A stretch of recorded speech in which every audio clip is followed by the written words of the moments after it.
19 साल की एक लड़की अपने परिवार के साथ एक अधिकारी के पास जाती है। अधिकारी होता है उस सर्किल का डीएसपी। और डीएसपी ने पूछा कि तुम यहाँ पर क्यों आए हो? तो लड़की ने कहा कि साहब, मेरे साथ कई महीने से लगातार बलात्कार हो रहा है। जितना उसने बोला उतना ही बोलते बोलते वो जोर जोर से रोने लगती है।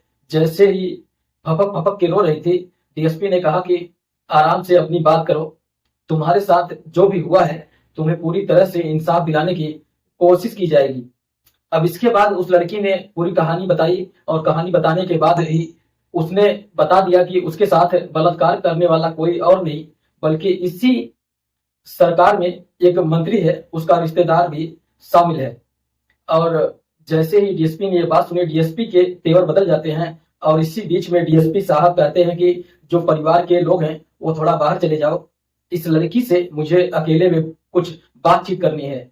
अब बातचीत का सिलसिला शुरू हो जाता है। डीएसपी ने सवाल कुछ इस तरह से करना शुरू किए जैसे क्या उसका वो एक एक करके चीर हरण कर रहे हैं, उसकी तन के जो कपड़े हैं वो जुदा कर रहे हैं। लड़की फपक फपक के रो रही थी, लेकिन उस डीएसपी को इस बात पर कोई फर्क नहीं पड़ रहा था कि आखिरकार वो क्या कर रहा है, क्या नहीं कर रहा है। अब लड़की परेशान हो जाती है, लेकिन इंसाफ के लिए वो आई थी और चारों तरफ से जब हिम्मत हार चुकी थी तभी उसने अधिकारी से आकर समस्या बताई थी।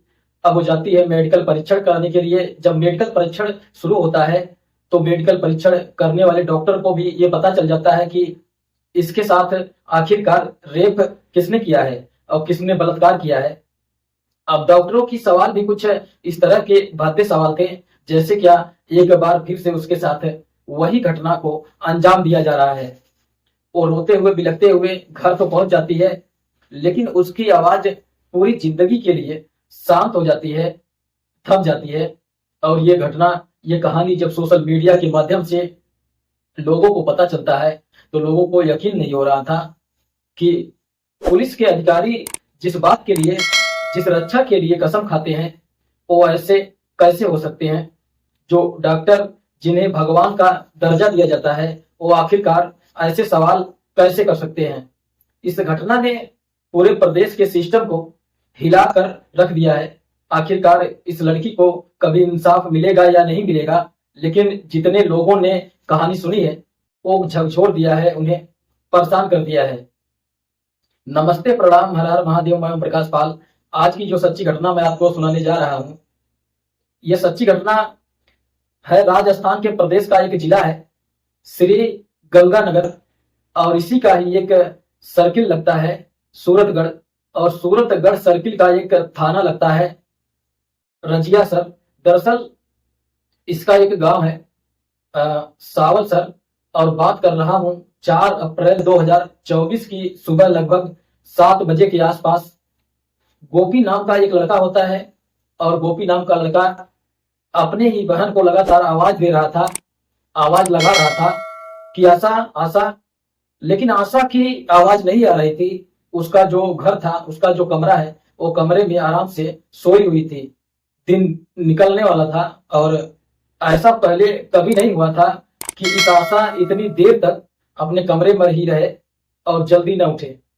तब उसका भाई उस कमरे की तरफ जाता है, 2-4 बार आवाज लगाता है। आवाज लगाने पर जब कोई रिस्पॉन्स नहीं आता तब उसने खिड़की से झांक कर देखा तो उसकी बहन रस्सी से बंधा हुआ फांसी का फंदा था, उससे लटकी हुई थी।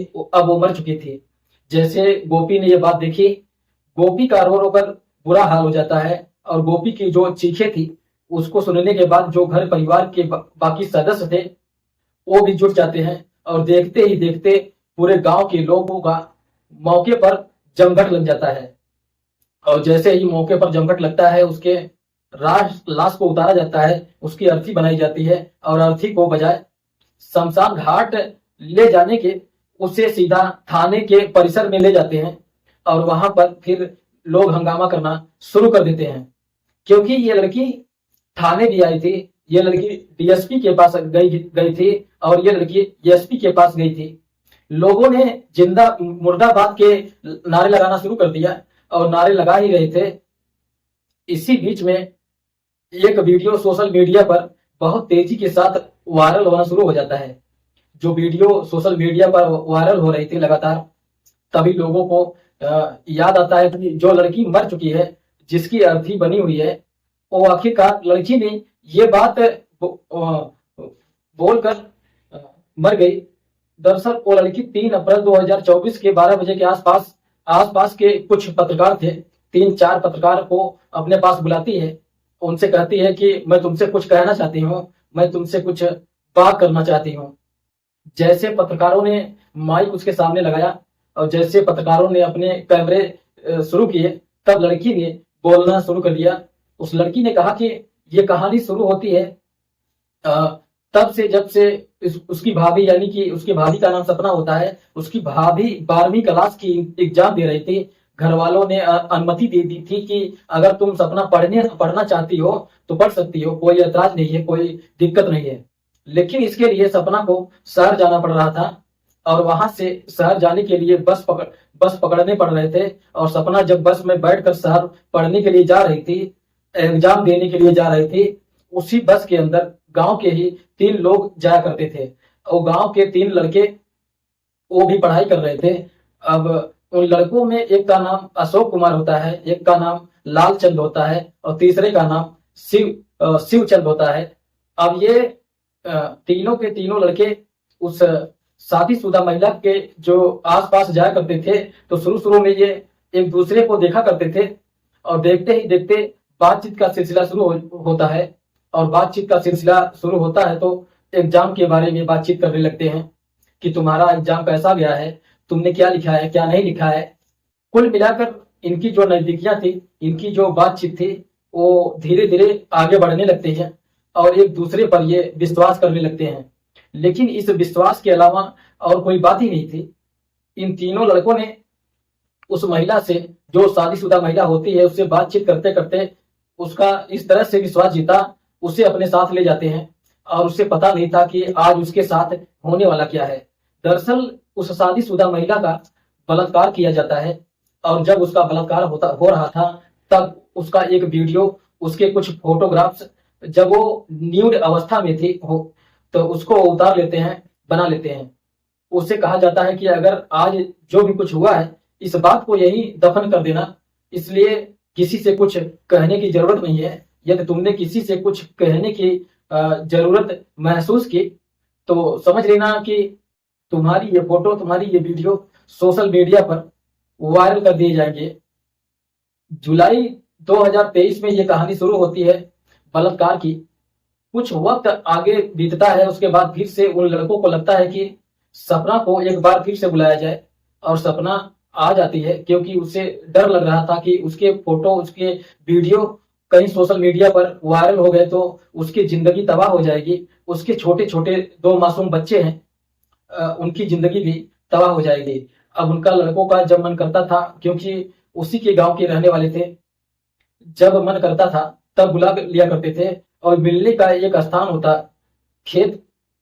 वो महिला खेत में चली जाया करती थी और ये लड़के भी खेत में जाकर ही उसके साथ बारी बारी से बलात्कार कर रहे थे। जब मन करता था तब उसे किसी न किसी बहाने से बुलवा लिया करते थे। अभी तक तो ठीक था, लेकिन इस महिला से जब कहा कि तुम्हारी एक ननद है जिसका नाम आशा है, क्यों न तुम उससे भी बुलाओ। जब उसे बुलाने की बात आती है तो वो रोने लगती है, गिड़गिड़ाने लगती है, कि कहती है कि भैया जो भी किया है सो किया है, लेकिन मेरी ननद को इसमें मत घसीटो। तभी धमकी देते हैं कि तुम्हारा जो वीडियो, फोटो ये वायरल कर दिया जाएगा, नहीं तो सिर्फ हमारी फोन पर बातचीत करा दो।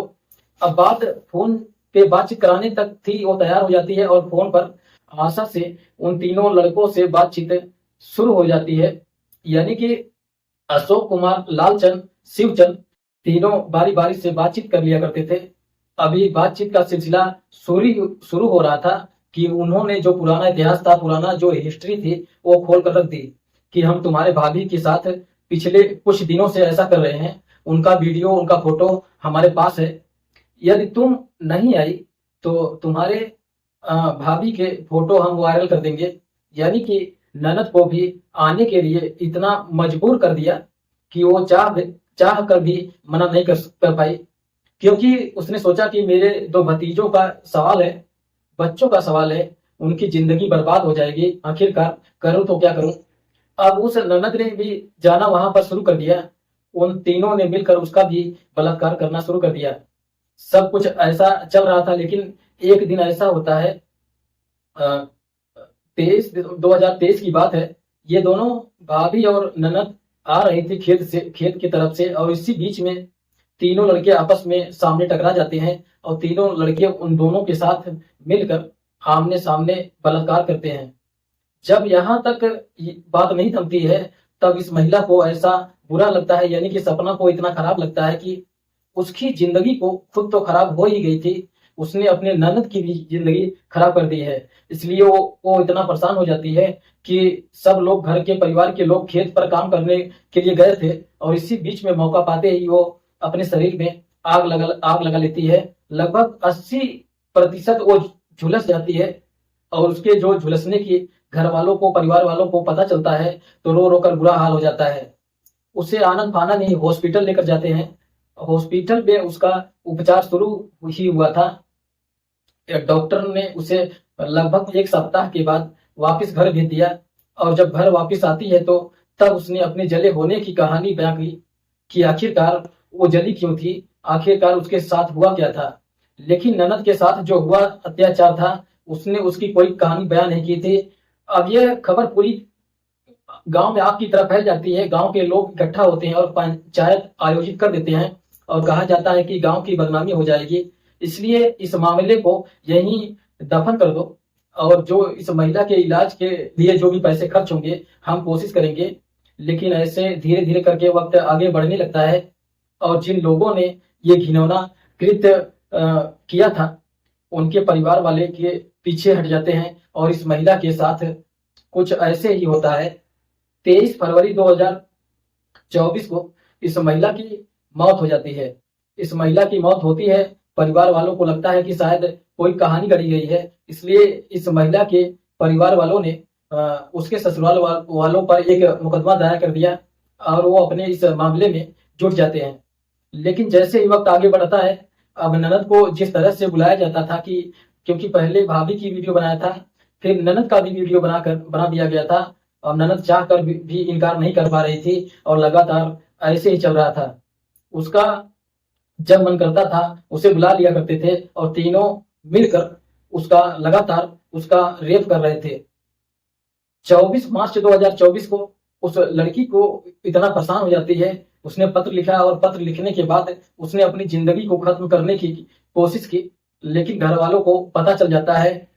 तब उसके भाई को जब पता चलता है, भाई ने कहा कि क्या तुम ऐसा क्यों कर रही थी। तब उसने बताया कि मेरे साथ भी ऐसे हुआ जैसे क्या भाभी के साथ हुआ। तब उसका भाई उसे लेकर जाता है सीधा डीएसपी के पास, पूरी कहानी बताता है, और डीएसपी ने जिस तरह से उसके साथ सवाल किए, वो सवाल बहुत भयानक थी। वो लड़की परेशान हो जाती है। उसके बाद जाकर एसपी से बातचीत करती है, एसपी को पूरी कहानी बताती है, लेकिन ना तो एसपी का दिल पसीजा, ना तो डीएसपी का दिल पसीजा, क्योंकि एसपी और उसी इलाके के जितने भी ऑफिसर थे, वो जानते थे कि इसमें जो एक बलात्कारी है जिसका नाम शिवचंद है, शिवचंद का एक रिश्तेदार है जो कि राजस्थान प्रदेश का सरकार में मंत्री है, इसलिए उस पर हाथ डालने से घबरा रहे थे। डीएसपी कहता है कि सिर्फ एक या दो के खिलाफ शिकायत करो, तीनों के खिलाफ शिकायत मत करो, जैसा हम कहते हैं वैसा ही तहरीर दो, हम तुम्हारे जैसा कहोगे वैसे ही कार्रवाई करेंगे। यानी कि वो जो मुख्य आरोपी होता है उसको पुलिस बचाने की कोशिश कर रही थी, और इसलिए लड़की परेशान हो जाती है।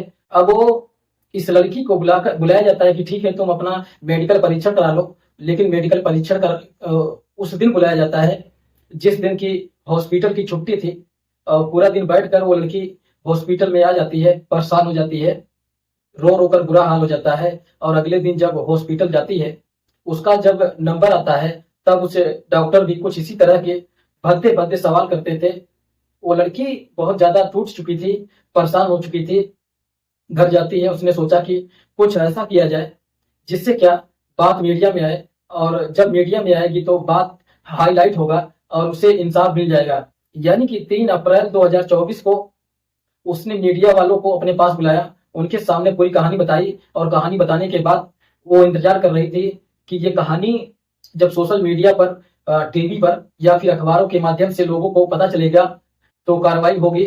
लेकिन 10-12 घंटे बीत जाते हैं और बीत जाने के बाद ये कहानी सोशल मीडिया पर नहीं आई थी। उस लड़की को लगा कि अब सब कुछ खत्म हो चुका है। जब उसका दिन निकला, यानी कि वो सोई, ऐसी सोई कि दिन निकला तो फिर वो उठ ही नहीं पाए और उसके परिवार के लोग, गांव के लोग उसकी अर्थी को लेकर जब वहां जाते हैं थाने में, तब जाकर पुलिस की नींद टूटती है, तब जाकर डीएसपी कार्रवाई करने के लिए आतुर हो जाता है और जो मुख्य आरोपी होता है उस आरोपी को पुलिस गिरफ्तार करती है, जिस आरोपी का नाम होता है शिवचंद।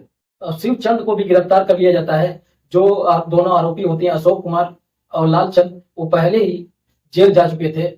यानी कि भाभी पहले मर जाती है, ननद बाद में मर जाती है। दोनों की मरने के बाद वो मरी हुई औरतों को अब इंसाफ मिलेगा या नहीं मिलेगा, ये मिलेगा भी या नहीं मिलेगा कुछ कह नहीं सकते। लेकिन परिवार के लोग टूट चुके हैं और 2 बच्चों का परवरिश कैसे होगी, ये सवाल खड़ा हो चुका है। ठीक वैसे ही जैसे क्या ननद ने सोचा कि दोनों बच्चों की परवरिश कैसे होगी, काश कि उन्होंने पहले ही दिन से उसका विरोध कर लिया होता और जीवित रहते हुए वो अपने परिवार को साथ लेकर मदद मांगती, उच्च अधिकारी के पास जाती, वीडियो बनाती, कुछ भी करते, लेकिन इंसाफ उन्हें मिल ही जाता। लेकिन इंसाफ उन्हें मिलता है जिनके शायद बात में दम होता है। जैसे क्या ये इसमें एक मंत्री का रिश्तेदार होता है, इसलिए पुलिस कार्रवाई करने से बच रही थी, लेकिन इसकी आवाज कोई बनता नहीं है और सिस्टम ये बौना साबित होता है। आगे भविष्य में क्या होगा कुछ कह नहीं सकते, लेकिन ननद और भाभी का जो चैप्टर था वो हमेशा हमेशा के लिए बंद हो जाता है, खत्म हो जाता है। दोस्तों, इस पूरे घटनाक्रम को सुनाने का उद्देश्य है किसी को परेशान करना नहीं, किसी को दिल दुखाना नहीं है, बल्कि आपको जागरूक करना है, आपको सचेत करना है। और जहां भी रहें आप सुरक्षित रहें, अपना ख्याल रखें। जय हिंद, जय भारत।